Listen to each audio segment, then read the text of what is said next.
Hi everybody, I just wanted to get on here and show a quick video on how to use the Clever badges that are on the back of your child's folder for logging into Clever at home. So pull up your browser. If you're on a computer, you're going to go to clever.com/badges, BADGES. This is also on the information that I put in their folders this week. You're going to pull that up, and it's going to say that it wants to use your camera. You are going to want to hit allow so that you can use the camera. Then once you see yourself in the camera, you're going to take your child's folder, and on the back they've got a badge. You're going to hold it there, and then it is going to log them right into the page for Clever. So then here you can access all the things. So again, I'm logged in as my student over here, and you can see all the things that we have here. So here's the Dreambox app. If you were to click on this, it would automatically log your child into Dreambox under their name, so it will keep all of their data in there as well. You can go all the way down. We usually use Dreambox, and then we use BrainPop Junior.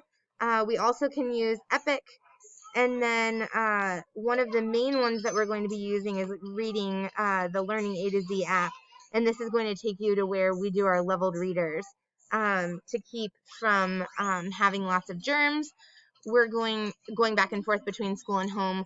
We are going to be using this again this year, so your child will be assigned a leveled reader on their level, and then they will go in and complete that leveled reader for the week. There's also comprehension activities and things like that. So again, at the beginning, the very first thing that you'll do when you go to clever.com is allow the camera to see you, and then you will just simply put the QR code for Clever that's on the back of your student's folder, hold it up in the camera view, and it will automatically log them in.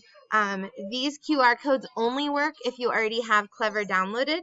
So if you don't have that downloaded on an app or something like that, it won't automatically work. But on a computer, it will automatically take you to this page for your student. If you are using an iPad, you can download the Clever app, the Dreambox app, and the Learning A to Z app, and then automatically when you click on Clever and you use your child's badge to log into Clever, it will automatically log you in and bring up this page in the browser, and then you can then select Dreambox or the Reading A to Z app, and it will automatically take your child over to that app and logged in under their Springboro ID. So if you have any questions, please let me know. Otherwise, have fun.